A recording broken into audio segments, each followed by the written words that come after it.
Now, we'll follow the messenger RNA copy back out of the nucleus to see how a new protein is made. On the left is the endoplasmic reticulum, which we've seen before, and on the right is a new structure called the Golgi apparatus, which we'll visit again later. Straight ahead are more of the glowing mitochondria. In the cytoplasm, the messenger RNA is released from its carrier proteins and binds to a complex called a ribosome. Here, the ribosome, a huge molecule, is shown as a multicolored structure. The ribosome reads the information encoded in the RNA and assembles a protein from amino acids found in the cell.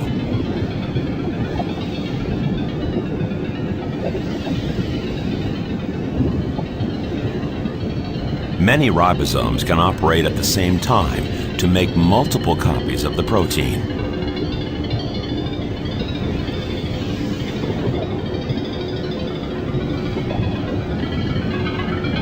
The ribosomes anchor on the outer membrane of the endoplasmic reticulum. If you look carefully, you can see the ghostly shapes of the newly made proteins accumulating on the inner side of the membrane. Once the job is done, the ribosomes and RNA part company.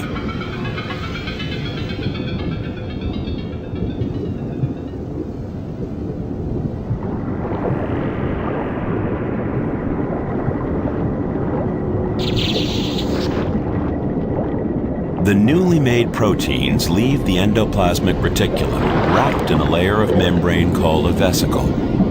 They travel toward the Golgi apparatus on the right, where the proteins are modified and sorted for transport.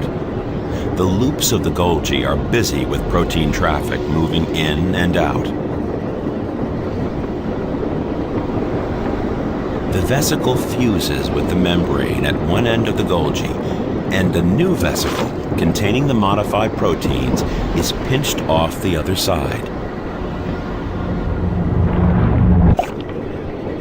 The new vesicle transports the proteins through the cytoplasm, delivering the proteins to where they are needed.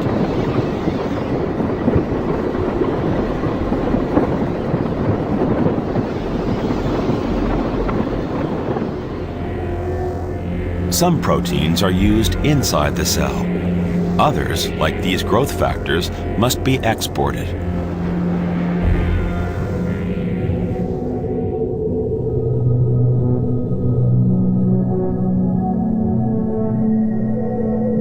Here, the vesicle fuses with the cell membrane, dumping the proteins outside the cell.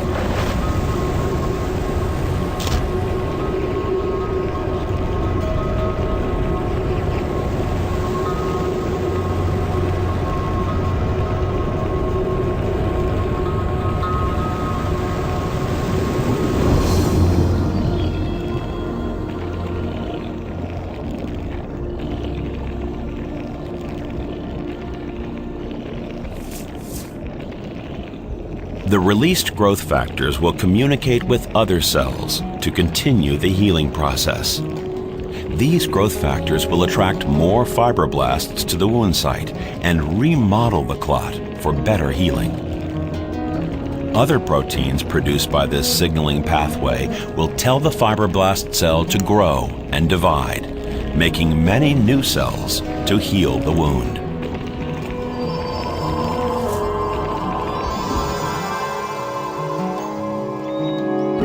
With the cooperation of many different cells, damage to the injured knee can be quickly repaired.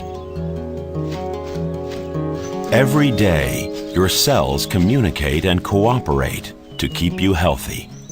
They act and interact. They grow, divide, and die, all through the amazing language of cell signals.